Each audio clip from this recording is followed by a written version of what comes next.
Rocket iron डोम को पार नहीं कर पाया और उन्हें हवा में ही नष्ट कर दिया गया है। हालांकि लेबनान ने अब सीधा मुकाबला इजराइल से करना शुरू कर दिया है। अब तक लेबनान की टेरिटरी का फ़ायदा हिजबुल्लाह उठाता था और हिजबुल्लाह इजराइल पर हमले करता था, लेकिन अब देर रात लेबनान ने इजराइल पर हमला किया। 60 रॉकेट इजराइल के ऊपर दागे। अब इजराइल का देर सबेर लेबनान को जवाब भी देखने को मिल सकता है।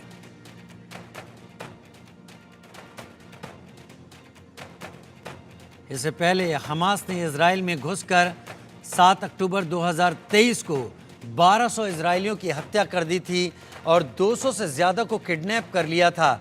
उसके बाद पलटवार में इजराइल ने गाज़ा को तबाह कर दिया। उधर ईरान इन दिनों इजराइल पर हमला करने की तैयारी कर रहा है और इसकी वजह इस्माइल हानिया है। जी हाँ, तेहरान में हमास का सरगना इस्माइल हानिया, उसकी हत्या के बाद से ईरान ने बदला लेने की कसम खाई है। ईरान का दावा है कि इस हमले के पीछे इजराइल का हाथ है। हालांकि इजराइल ने पहले भी इस तरह के कई बार ईरान के अंदर हमले के आरोपों को स्वीकार नहीं किया है। पश्चिमी खुफिया एजेंसियों ने चेतावनी दी है कि ईरान आने वाले सोमवार को यहूदियों के बड़े त्यौहार के दिन हमला कर सकता है, यानी 5 अगस्त को। ऐसे में इजराइल और अमेरिका दोनों संभावित ईरानी हमलों को लेकर अलर्ट मोड में हैं। हम आपको ये बता रहे हैं कि ईरान इजराइल पर हमला करने के लिए अपने मिसाइल सिस्टम को किस तरीके से तैयार कर रहा है। दरअसल ईरान के पास मिसाइलों का ज़ख़ीरा है। इतना ही नहीं, ईरान ने पिछले कुछ सालों में ऐसी कई मिसाइलों को बनाया है जो रेड सी को पार करने और इजराइल के प्रमुख शहरों और मध्य पूर्व में अमेरिकी ठिकानों पर हमला करने में सक्षम हैं। इनमें से कुछ की स्पीड 560 मील प्रति घंटे और रेंज 1242 मील है। आइए हम आपको अब इन मिसाइलों के बारे में भी बता देते हैं। लेकिन इन मिसाइलों के बारे में बताने से ज़्यादा इस बात को यहाँ पर बताना ज़्यादा ज़रूरी होगा कि शायद अब ईरान पलटवार करेगा। इस बात को मानते हुए कि इस ईरान के अंदर घुसकर हमास के चीफ इस्माइल हानिया की हत्या इजराइल ने करवाई है और ईरान उसका पलटवार करेगा।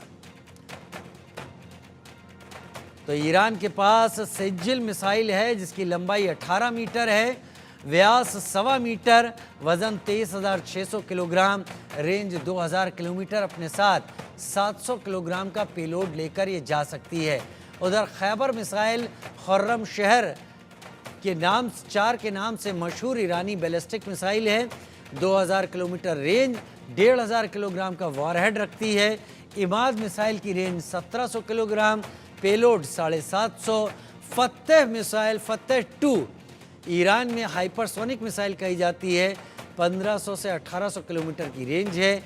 गदर मिसाइल, गदर 110, जिसे कद्र 110 के नाम से भी जाना जाता है, शहब 3A का अपग्रेडेड वेरिएंट है। 1500 किलोमीटर की रेंज है। 1000 किलोमीटर तक का 1000 किलो का वॉरहेड है। हज कासिम मिसाइल मध्यम दूरी की बैलिस्टिक मिसाइल है। 1400 किलोमीटर की रेंज है। वॉरहेड करीब 500 किलोग्राम का है। खैबर शिकन मिसाइल, ये IRGC ईरानियन रिपब्लिकन गार्ड जो है उनकी मिसाइलों की एक तीसरी पीढ़ी कही जाती है। 400 किलोमीटर इसकी रेंज है।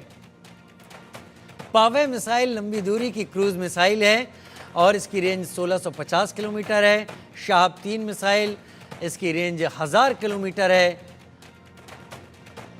यानी ईरान अपने मिसाइलों के सैलाब के साथ इजराइल को तबाह कर देना चाहता है।